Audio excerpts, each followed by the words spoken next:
The Murder of Roger Ackroyd. Chapter 16. An Evening at Mahjong. That night we had a little Mahjong party. This kind of simple entertainment is very popular in King's Abbott. The guests arrive in goloshes and waterproofs after dinner. They partake of coffee and later of cake, sandwiches and tea. On this particular night our guests were Miss Gannett and Colonel Carter, who lives near the church. A good deal of gossip is handed round at these evenings, sometimes seriously interfering with the game in progress. We used to play bridge, chatty bridge of the worst description. We find Mahjong much more peaceful. The irritated demand as to why on earth your partner did not lead a certain card is entirely done away with, and though we still ex criticisms frankly, there is not the same acrimonious spirit. Very cold evening. Ah, Shepherd, said Colonel Carter, standing with his back to the fire. Caroline had taken Miss Gannett to her own room, and was there assisting her to disentangle herself from her many wraps. Reminds me of the Afghan passes. Indeed, I said politely. Very mysterious business this about poor Ackroyd, continued the Colonel, accepting a cup of coffee. Deuce of a lot behind it. That's what I say. That between you and me, Shepherd, I've heard the word blackmail mentioned. The Colonel gave me the look which might be tabulated, "Pone man of the world to another." A woman in it, no doubt, he said. Depend upon it, a woman in it. Caroline and Miss Gannett joined us at this minute. Miss Gannett drank coffee, whilst Caroline got out the Mahjong box and poured out the tiles upon the table. "Washing the tiles," said the Colonel facetiously. "That's right. Washing the tiles, as we used to say in the Shanghai Club. It is the private opinion of both Caroline and myself that Colonel Carter has never been in the Shanghai Club in his life. More, that he has never been farther east than India, where he juggled with tins of bully beef and plum and apple jam during the Great War. But the Colonel is determinedly military, and in King's Abbott we permit people to indulge their little idiosyncrasies freely. "Shall we begin?" said Caroline. We sat round the table.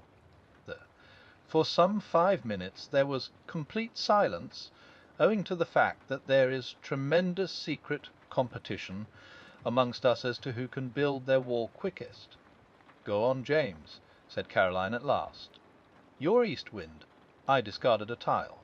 A round or two proceeded, broken by the monotonous remarks of 3 bamboos, 2 circles. Pung, and frequently from Miss Gannett unpung, owing to that lady's habit of too hastily claiming tiles to which she had no right. "I saw Flora Ackroyd this morning," said Miss Gannett. "Pung no, unpung. I made a mistake. 4 circles," said Caroline. "Where did you see her?" "She didn't see M.E.," said Miss Gannett, with that tremendous significance only to be met with in small villages. "Ah," said Caroline interestedly. "Chow. I believe," said Miss Gannett, temporarily diverted, "that it's the right thing nowadays to say chi, not chow." "Nonsense," said Caroline. "I have always said chi. In the Shanghai Club," said Colonel Carter, "they say C.W. Miss Gannett retired, crushed." "What were you saying about Flora Ackroyd?" asked Caroline, after a moment or two devoted to the game. "Where's she with anyone?" "Very much so," said Miss Gannett. The eyes of the 2 ladies met and seemed to exchange information. "Really?" said Caroline interestedly. "Is that it?" "Well, it doesn't surprise me in the least." "We're waiting for you to discard, Miss Caroline," said the Colonel. He sometimes affects the pose of the bluff male, intent on the game and indifferent to gossip. But nobody is deceived. "If you ask me," said Miss Gannett. Was that a bamboo you discarded, dear?" "Oh, no, I see now. It was a circle. As I was saying, if you ask me, Flora's been exceedingly lucky. Exceedingly lucky she's been." "How's that, Miss Gannett?" asked the colonel. "I'll pung that green dragon." "How do you make out that Miss Flora's been lucky?" "Very charming girl and all that, I know. I might know very much about crime," said Miss Gannett, with the air of one who knows everything there is to know. "But I can tell you one thing. The first question that's always asked is who last saw the deceased alive. And the person who did is regarded with suspicion. Now, Flora Ackroyd last saw her uncle alive. It might have looked very nasty for her, very nasty indeed. It's my opinion, and I give it for what it's worth, that Ralph Peyton is staying away on her account, to draw suspicion away from her." "Come now," I protested mildly, "you surely can't suggest that a young girl like Flora Ackroyd is capable of stabbing her uncle in cold blood?" "Well, I don't know," said Miss Gannett. "I've just been reading a book from the library about the underworld of Paris, and it says that some of the worst women criminals are young girls with the faces of angels." "That's in France," said Caroline instantly. "Just so," said the colonel. "Now, I'll tell you a very curious thing, a story that was going round the bazaars in India." The colonel's story was one of interminable length, and of curiously little interest.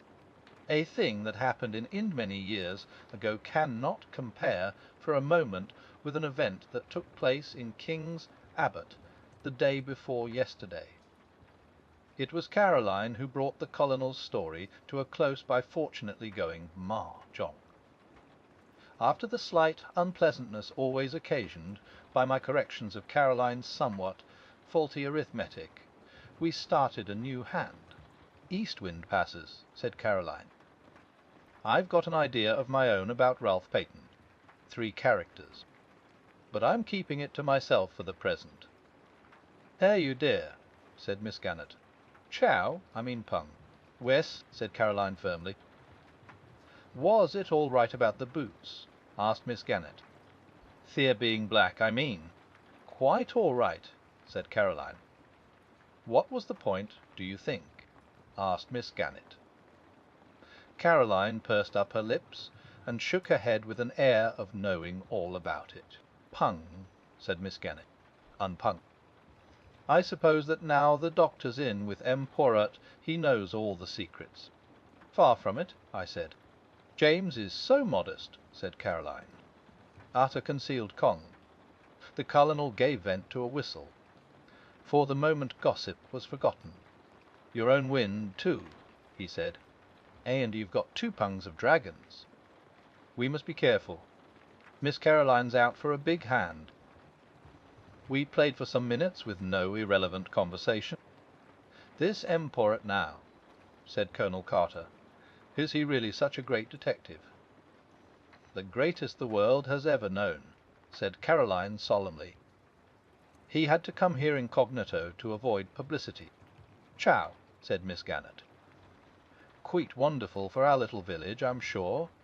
By the way, Clara, my maid, you know, is great friends with Elsie, the housemaid at Fernley, and what do you think Elsie told her?"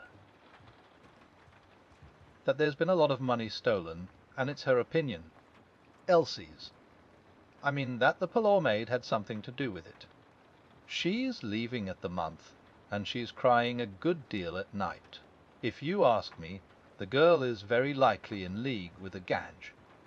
She's always been a queer girl. She's not friends with any of the girls round here. She goes off by herself on her days out, very unnatural, I call it, and most suspicious. I asked her once to come to our girls' friendly evenings, but she refused, and then I asked her a few questions about her home and her family, all that sort of thing, and I'm bound to say I considered her manner most impertinent. Outwardly very respectful, but she shut me up in the most barefaced way." Miss Gannett stopped for breath, and the colonel, who was totally uninterested in the servant question, remarked that in the Shanghai Club brisk play was the invariable rule. We had a round of brisk play. "Let Miss Russell," said Caroline. She came here, pretending to consult James on Friday morning. It's my opinion she wanted to see where the poisons were kept. 5 characters. "Chow," said Miss Gannett. "What an extraordinary idea. I wonder if you can be right." "Talking of poisons," said the colonel. What haven't I discarded?" "Oh, 8 bamboos. Mao Jong," said Miss Gannett. Caroline was very much annoyed.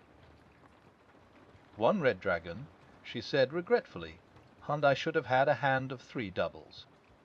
"I've had 2 red dragons all the time," I mentioned. "They're so exactly like you, James," said Caroline reproachfully. "You've no conception of the spirit of the game. I myself thought I had played rather cleverly. I should have had to pay Caroline an enormous amount if she had gone mahjong." Miss Gannett's mahjong was of the poorest variety possible, as Caroline did not fail to point out to her. East wind passed, and we started a new hand in silence. "What I was going to tell you just now was this," said Caroline. "Wes," said Miss Gannett encouragingly. "My idea about Ralph Peyton, I mean." "Wes, dear," said Miss Gannett, still more encouragingly. "How? It's a sign of weakness to choose so early," said Caroline severely. "You should go for a big hand." "I know," said Miss Gannett. "You were saying about Ralph Peyton, you know." "Whiz. Well, I've a pretty shrewd idea where he is." We all stopped to stare at her. "This is very interesting, Miss Caroline," said Colonel Carter. "Your own idea. Well, not exactly. I'll tell you about it.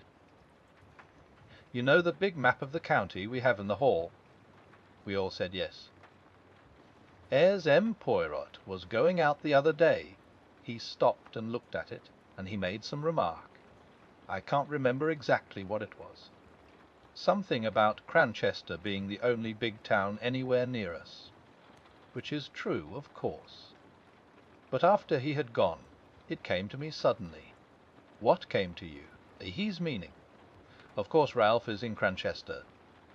It was at that moment that I knocked down the rack that held my pieces. My sister immediately reproved me for clumsiness, but half-heartedly. She was intent on her theory. "For Cranchester, Miss Caroline," said Colonel Carter. "Surely not Cranchester. It's so near." "That's exactly it," cried Caroline triumphantly. "It seems quite clear by now that he didn't get away from here by train. He must simply have walked into Cranchester. And I believe he's there still. No one would dream of his being so near at hand.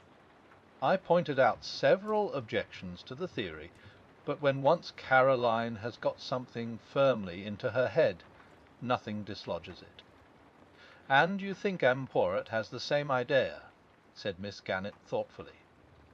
"It's a curious coincidence, but I was out for a walk this afternoon on the Cranchester road, and he passed me in a car coming from that direction." We all looked at each other. "Why, dear me," said Miss Gannett suddenly, "I mahjong all the time, and I never noticed it." Caroline's attention was distracted from her own inventive exercises. She pointed out to Miss Gannett that a hand consisting of mixed suits and too many chose was hardly worth going mahjong on. Miss Gannett listened imperturbably and collected her counters. "Wes, dear, I know what you mean," she said. "But it rather depends on what kind of a hand you have to start with, doesn't it? You'll never get the big hands if you don't go for them," urged Caroline. "Well, we must all play our own way, mustn't we?" said Miss Gannett. She looked down at her counters. "After all, I'm up, so far." Caroline, who was considerably down, said nothing. East wind passed, and we set to once more. Annie brought in the tea things. Caroline and Miss Gannett were both slightly ruffled, as is often the case, during one of these festive evenings. If you would only play a little quicker, dear, said Caroline, as Miss Gannett hesitated over her discard. The Chinese put down the tiles so quickly it sounds like little birds pattering. For some few minutes we played like the Chinese. You haven't contributed much to the sum of information, Shepherd, said Colonel Carter genially. You're a sly dog. Hand in glove with the great detective, and not a hint as to the way things are going. James is an extraordinary creature, said Caroline. He can now bring himself to part with information. She looked at me with some disfavour. I assure you, I said, that I don't know anything. Poirot keeps his own counsel. Wise man, said the Colonel with a chuckle. He doesn't give himself away. But they're wonderful fellows, these foreign detectives. Up to all sorts of dodges, I believe. Pung, said Miss Gannett in a tone of quiet triumph. And Mahjong. The situation became more strained. It was annoyance at Miss Gannett's going Mahjong for the third time running which prompted Caroline to say to me as we built a fresh wall. You are too tiresome, James. You sit there like a dead head and say nothing at all. But, my dear, I protested, I have really nothing to say, that is, of the kind you mean. Nonsense, said Caroline as she sorted her hand. You, Mem-UST, know something interesting. I did not answer for a moment. I was overwhelmed and intoxicated. I had read of there being such a thing as the perfect winning. Going Mahjong on one's original hand. I had never hoped to hold the hand myself. With suppressed triumph, I laid my hand face upwards on the table. As they say in the Shanghai Club, I remarked, Tin Ho, the perfect winning. The Colonel's eyes nearly bulged out of his head. Upon my soul, he said, what an extraordinary thing. I never saw that happen before. It was then that I went on, goaded by Caroline's gibes, and rendered reckless by my triumph. And as to anything interesting, I said, what about a gold wedding ring with a date and from our inside? I pass over the scene that followed. I was made to say exactly where this treasure was found. I was made to reveal the date, March 13th, said Caroline, just 6 months ago. Ah. Out of the babel of excited suggestions and suppositions, 3 theories were evolved. 1. That of Colonel Carter that Ralph was secretly married to Flora. The first or most simple solution. 2. That of Miss Gannett that Roger Ackroyd had been secretly married to Mrs. Ferrers. That of my sister that Roger Ackroyd had married his housekeeper, Miss Russell. A 4th or super theory was propounded by Caroline later as we went up to bed. Mark my words, she said suddenly, I shouldn't be at all surprised if Geoffrey Raymond and Flora weren't married. Surely it would be from G, not from R then, I suggested. You never know. Some girls call men by their surnames. And you heard what Miss Gannett said this evening, about Flora's carryings on. Strictly speaking, I had not heard Miss Gannett say anything of the kind, but I respected Caroline's knowledge of innuendos. How about Hector Blunt? I hinted. If it's anybody. Nonsense, said Caroline. I dare say he admires her, may even be in love with her. But depend upon it, a girl isn't going to fall in love with a man old enough to be her father, when there's a good-looking young secretary about. She may encourage Major Blunt just as a blind. Girls are very artful. But there's one thing I do tell you, James Shepherd. Flora Ackroyd does not care a penny piece for Ralph Peyton, and never has. You can take it from me. I took it from her meekly.